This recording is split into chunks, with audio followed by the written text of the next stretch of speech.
You're watching Leafs Morning Take with host Nick Alberga and former NHLer Jay Rosehill. The show starts now. Well, just like that, the Toronto Maple Leafs are undefeated in 2024. What's going on? It's Nick Alberga and Jay Rosehill, the Wednesday edition of Leafs Morning Take presented by Betano. Rosie, Happy New Year, buddy. How are you? Same to you. Seems like it's been a while for us, but it's good to be back in the seat, man. Good night last night. You missed quite a bit. The Samsonov news, the Nylander news, which you're going to get to. Lots happening in Leafs land right now, buddy. It really is. I'm not liking it. Don't like where they're at. And before yesterday's game, I was just like, I can't even bet on this because I don't know what's going on. I don't know what they're going to do. I don't know who's going to show up. But again, pleasantly surprised after yesterday's game. The people want to know first and foremost, how was your New Year? What did you get up to, buddy? It was good. We went to Golden, British Columbia, and saw a buddy out there in the mountains and did some running around with the kids. And I was on my way home, and you just couldn't wait to record anything for the Samsonov news. And no. I missed out, man. I missed out.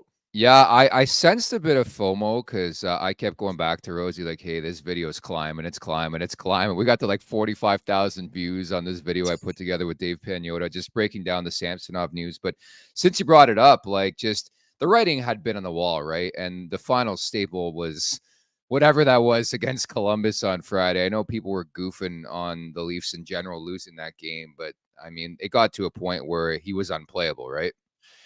It did. Like, just keep waiting for him to take that step forward, and he just, there's like nothing that he did that would speak to any step forward. It was just more steps back. I mean, even his couple of like moments of good play, they weren't even full games really, were just kind of like little footnotes, just little dashes here and there. And the majority of the things he was doing was taking steps back, losing confidence, losing games, losing numbers and stats. And oh god, yeah, it was a no-brainer. You have to do that. And what's going to happen with him down there is yet to be seen.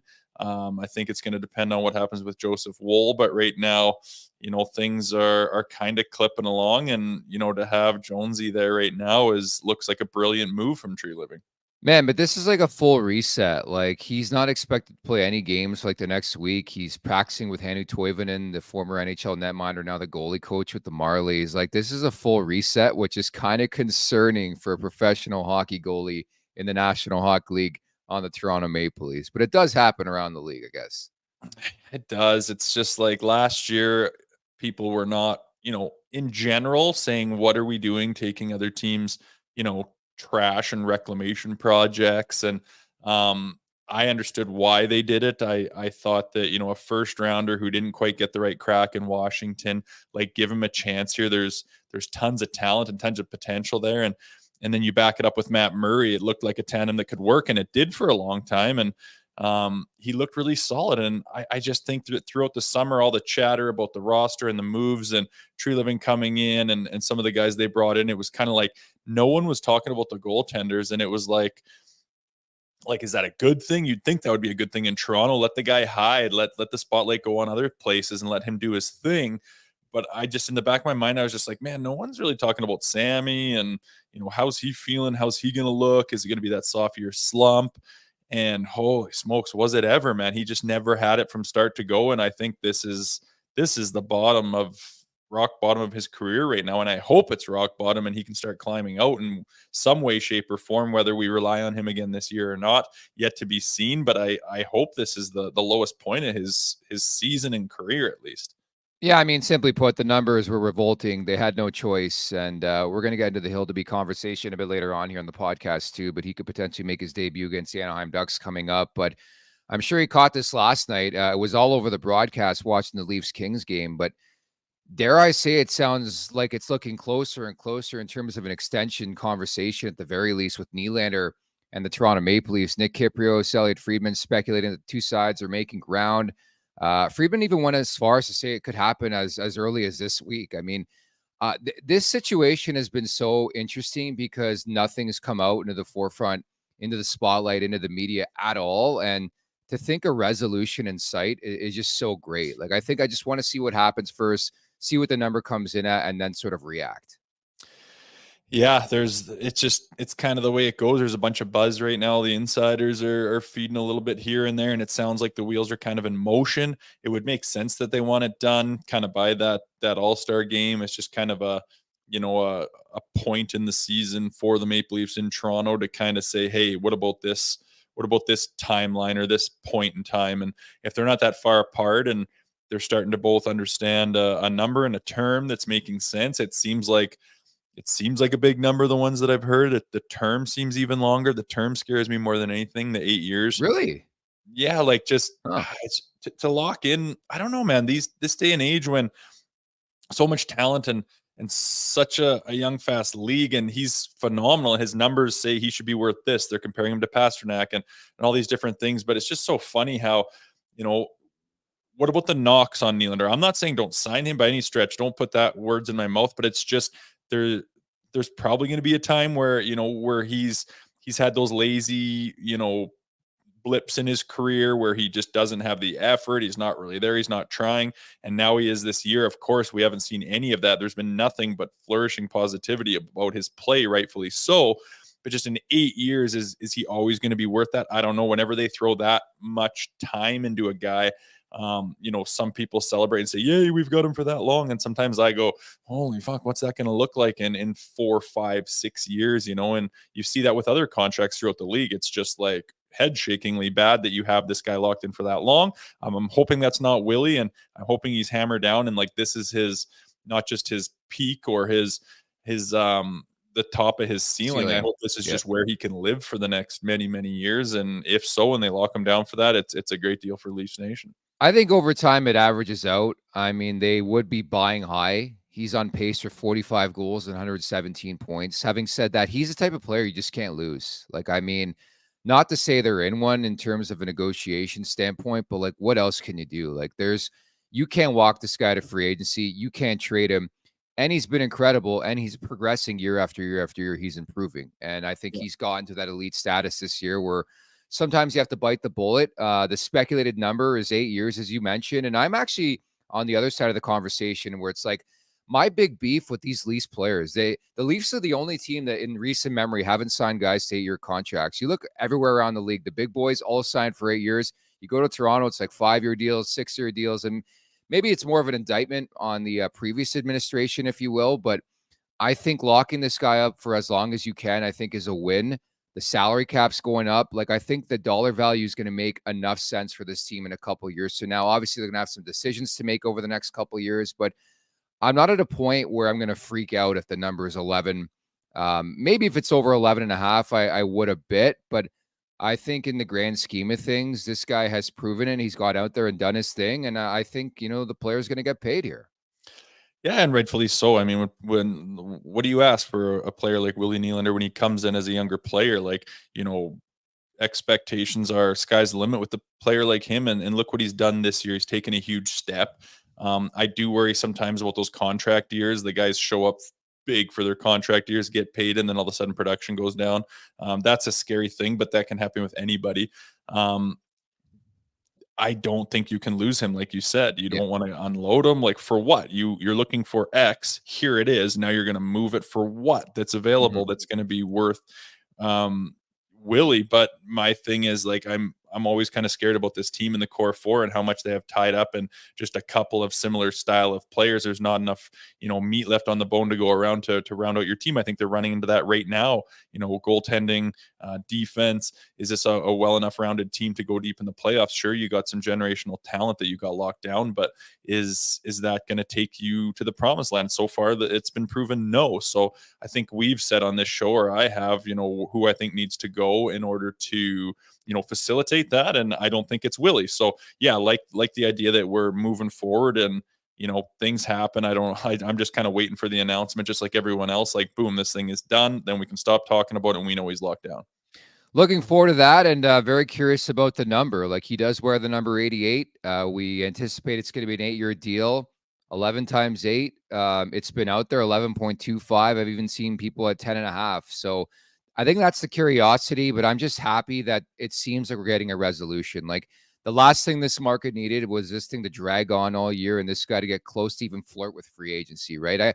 I just think Nylander has progressed, and it doesn't scare me as much as it does other guys, just considering where he's at in his career, his trajectory, how good he's been the last couple of years, and how he continues to improve. I don't get as worried. I know what you're saying about the contract year type thing, but I think you watch the player play, like there's no doubt he's so talented. Like some guys, like not to pick on somebody like Sam Reinhart is having an epic season. Do we think that's sustainable over the next 7-8 years? No. When you look at Nylander and you look at the output, you could certainly make a case that he continues contributing close to this at least.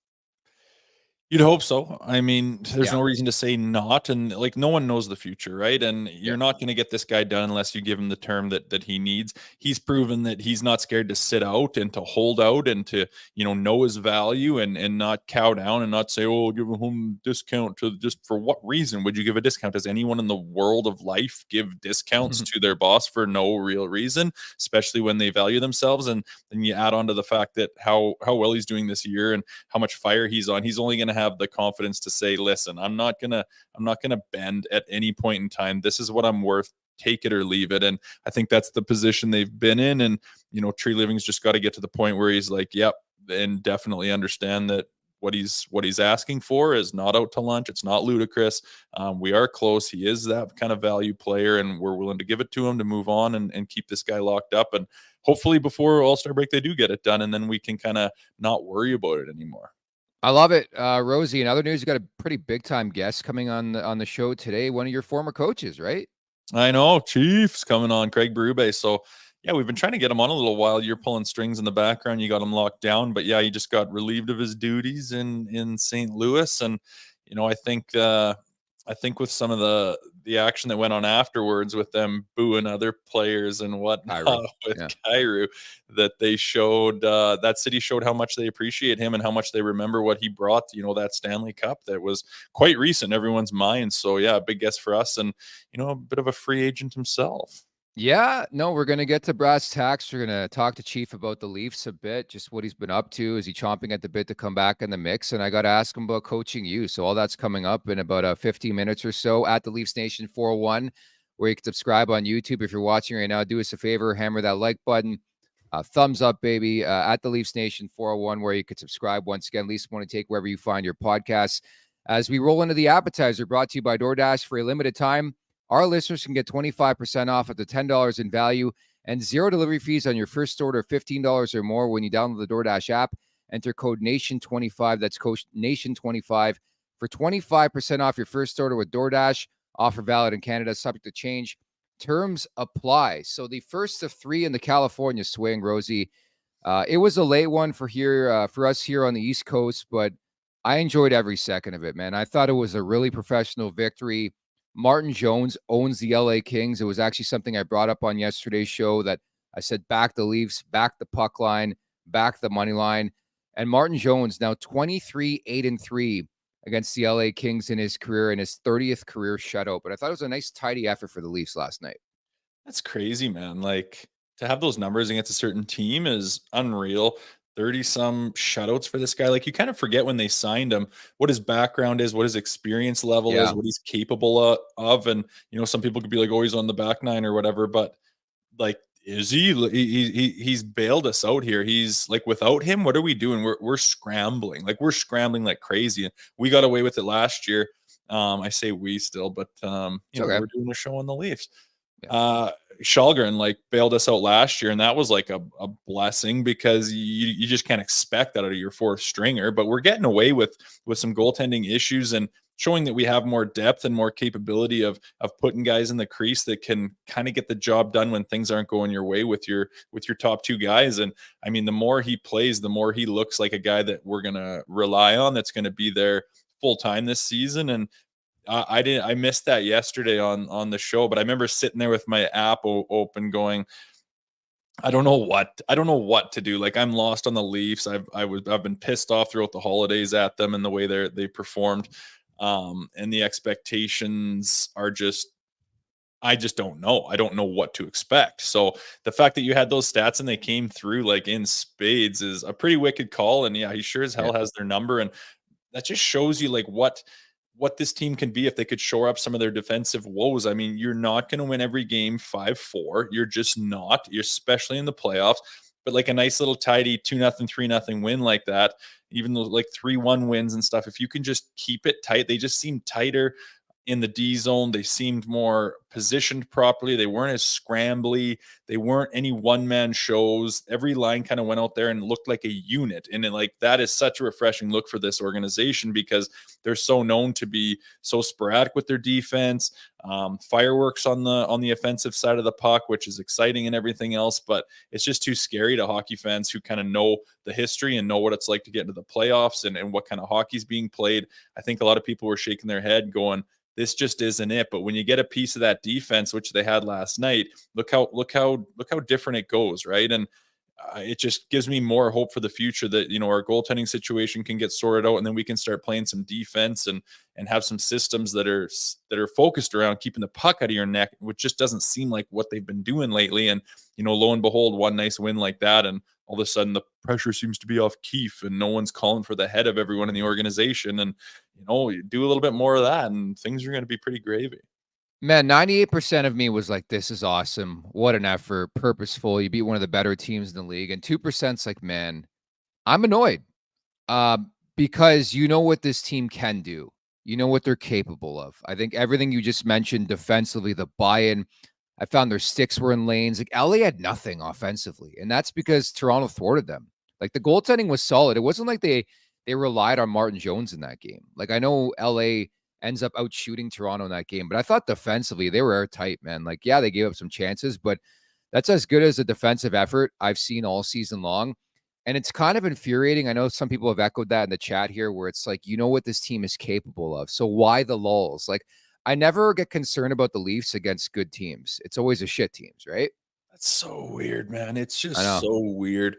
And it's so weird to show up against the LAs and the Bostons and these better teams and bring your best effort and have a defensive game. It's an immaturity to me. It's a lack of leadership. I've said Yeah. it before, but time after time, I mean, everyone can have their hiccups and be like, guys, that was embarrassing. Like, we didn't even show up. We're a way better team than that team down the hall, and we let them beat us. And, our start was bad. We didn't respond. And then, spinning our wheels in the third. You can have those losses once in a while, but they're like, you can count on them, dude, to drop these games against the Columbuses and the Chicagos. And it's kind of embarrassing. It's like you can't call yourself a high echelon team. You can't call yourself a contender when you don't have the character in the room to be able to show up all the time, not just against, the big teams. And when you're hyped up and you understand you got a big task in front of you, like how many times have they had these sleeper games where you're just kind of scared and nervous? And then,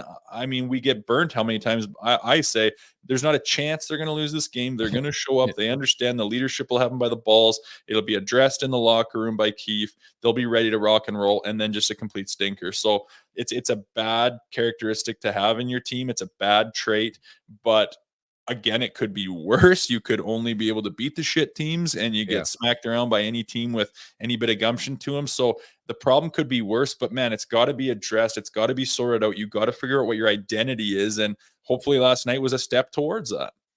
Just doesn't make a lot of sense in the grand scheme of things. But again, a very purposeful effort. Nylander scores twice. Martin Jones, the shutout, his second shutout now as a member of the Toronto Maple Leafs. And just again, you move right along. You get a big goaltending effort from Jones, and you move on to the next game. I mean, that's all you can do at this point in time. And certainly the conversation right away starts about the Anaheim game and who they start in between the pipes in that one.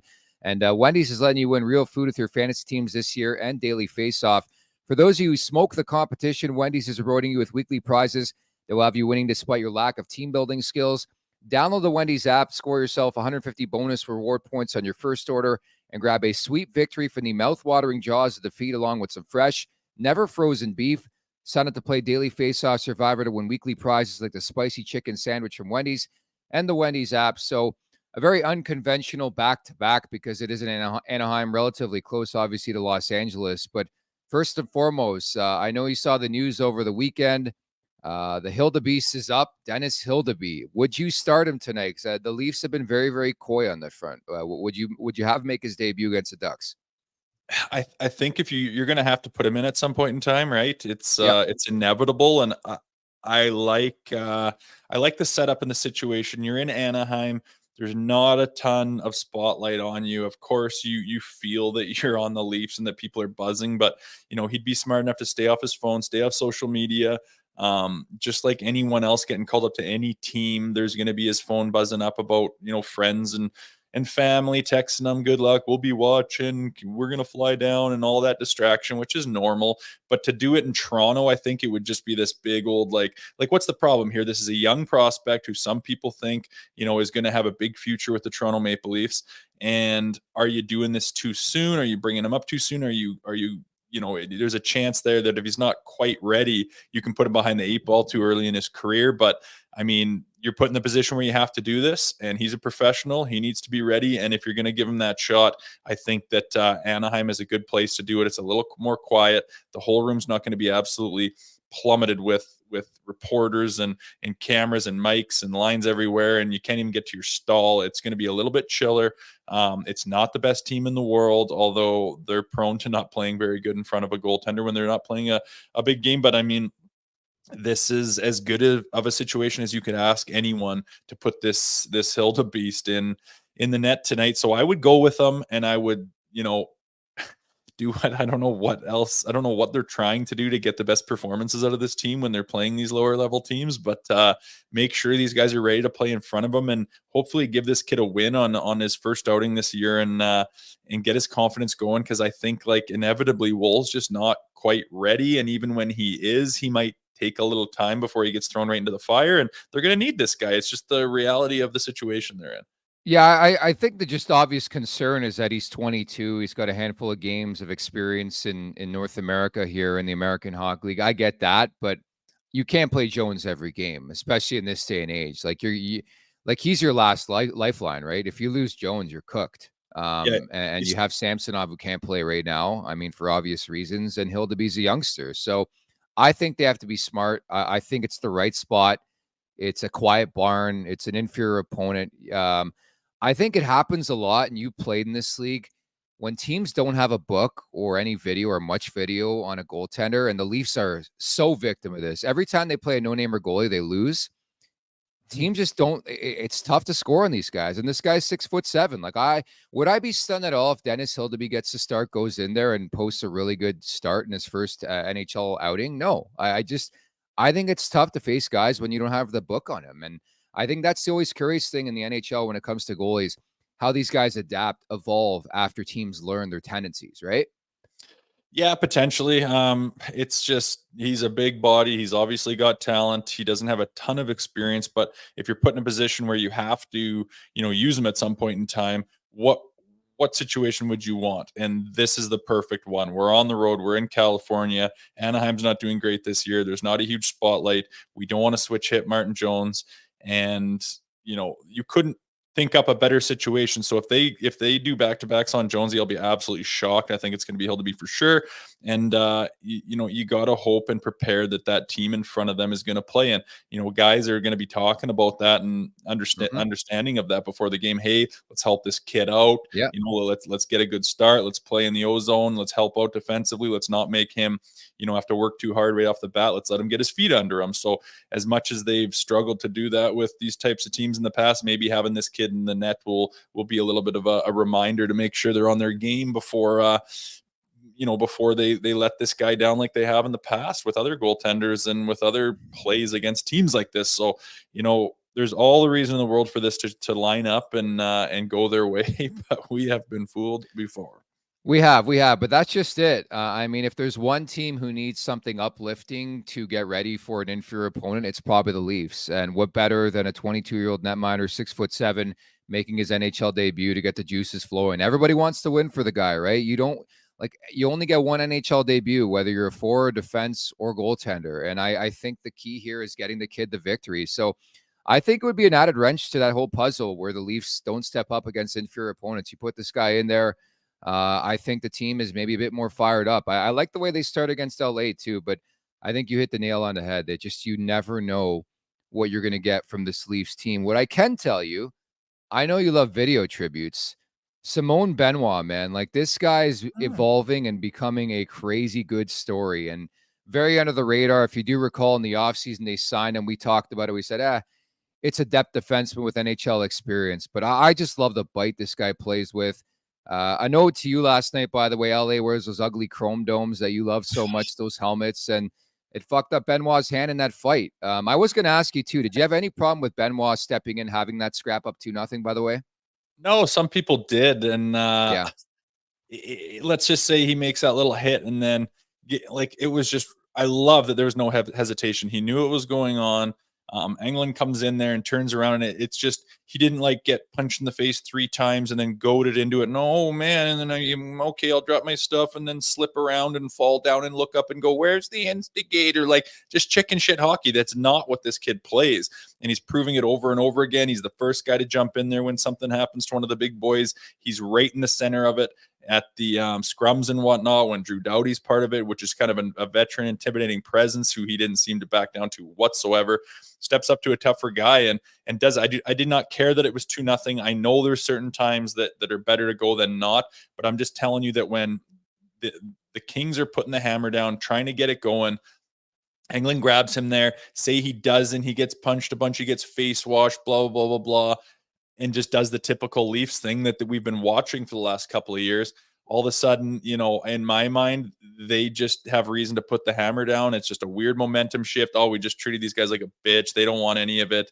They don't want the smoke. They're just trying to ride out the last few minutes of this game. No, he stood up. He scrapped them. No harm done by any team. And they showed, no, you're not going to fuck with us. Tonight's our night. And it worked out beautifully. So for people screaming that was a bad time, I mean, I'm well aware of good times and bad times, and just for the situation, for the team, for where they are and who they are, I don't mind it one little bit. I love that this kid shows up, and however he does in the fight is almost, it's pretty irrelevant to me. It's just the fact that seeing a guy in a Maple Leafs uniform be physical, be there chin first in the scrums, grabbing guys, not putting up with any bullshit, spring loading his gloves if anyone has a problem. It's just beautiful to see. He's playing good defense. Him and McCabe look pretty damn good together. I know. And the physicality level is just great. I mean, it's just a pairing that stands out to me as they're a pairing. There's just not just one guy placed with another guy as musical chairs. It's just like they're a pairing now, and it's good to watch. It's good to see. And like I tweeted yesterday, it's kind of a pleasant surprise. I didn't expect this, but it's a guy that understood the assignment. What does this team need? What are they lacking? What could I give them that would make them keep me around, sign me, like anything that he needs and wants in his career?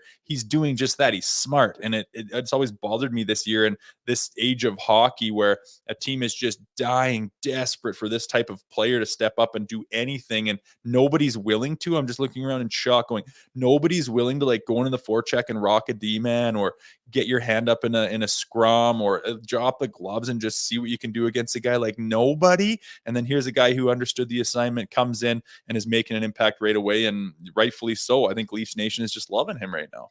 That's the perfect way. Like he identified what this team could use a bit more of, some bites, some sandpaper. And on top of that, he's actually playing some pretty good hockey. And he seems to be always the first guy in. And I have to credit the Leafs too last night. Like Matthews got lit up there a bit by Dubois in the second period. And who was the first on the play? It was Matthew Nyes.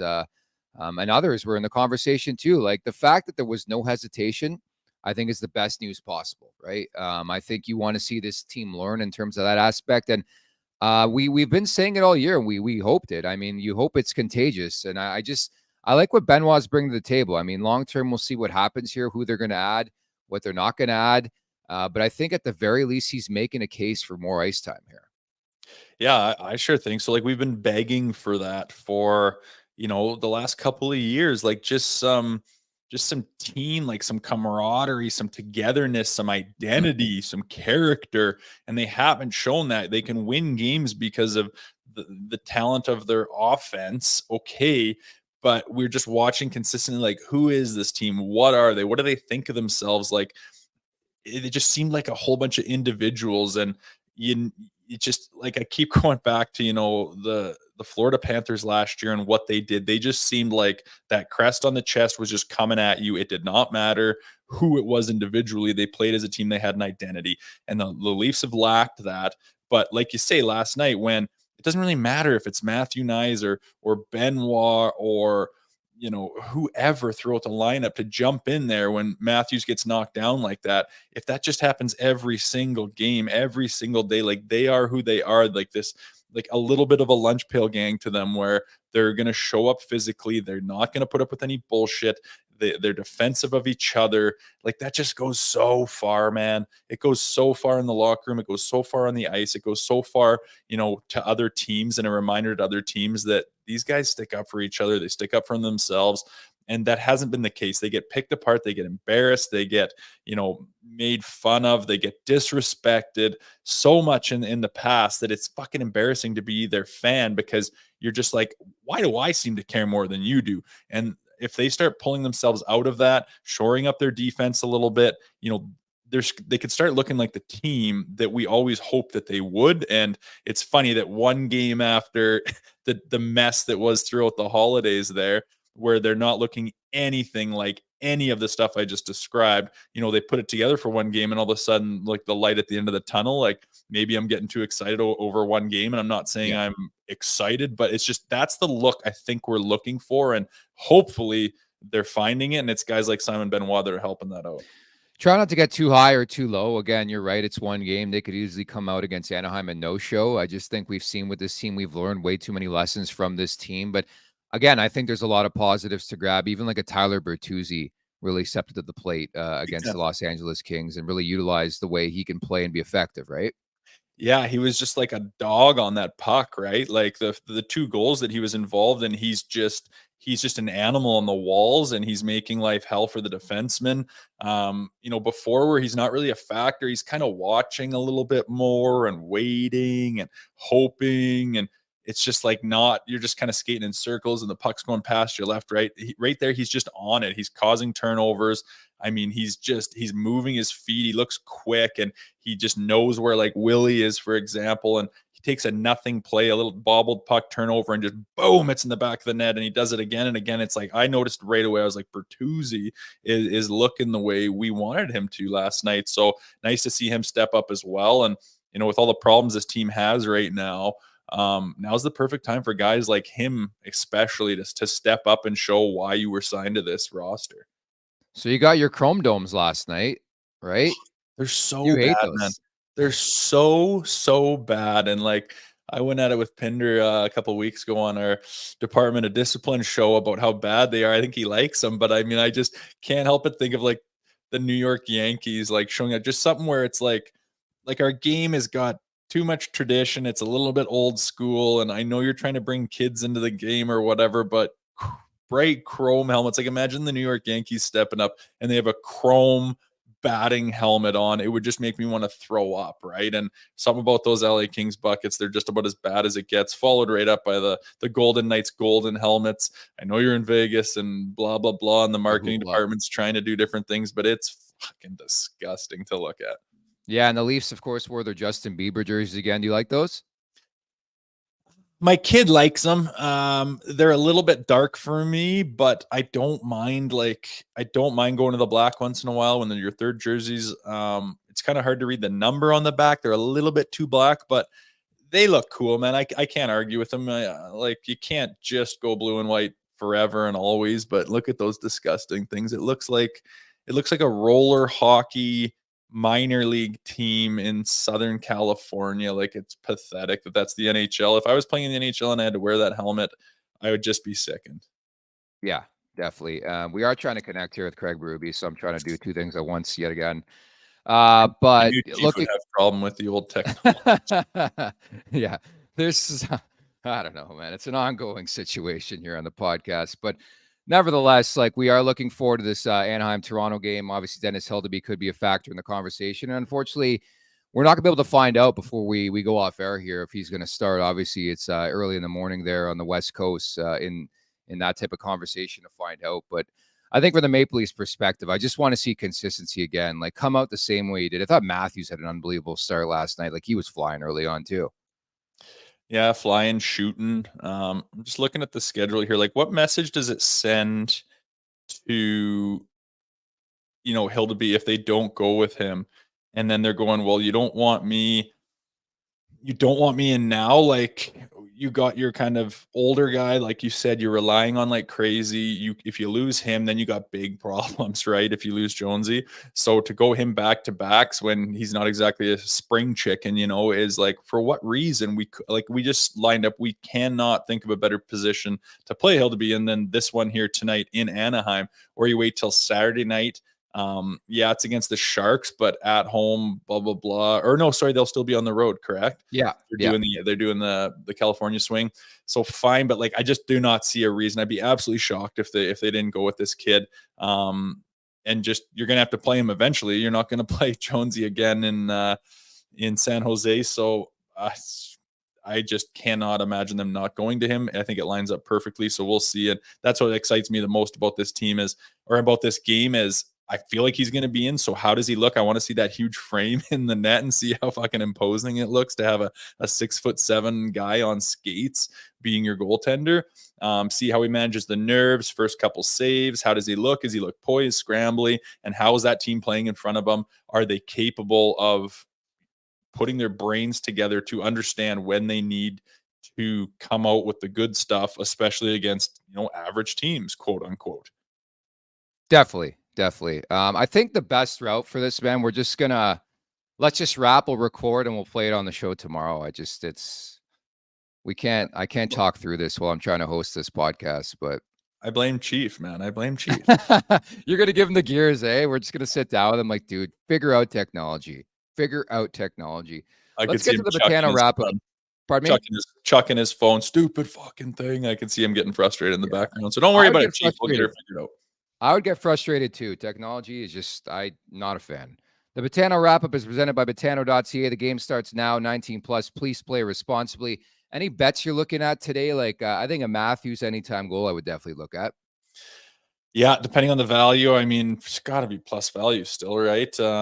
Would be solid. Again, I just want to see what kind of team shows up. Sometimes I like to watch the first 8-9 minutes of a game to see what kind of vibe it is, and then do some live betting.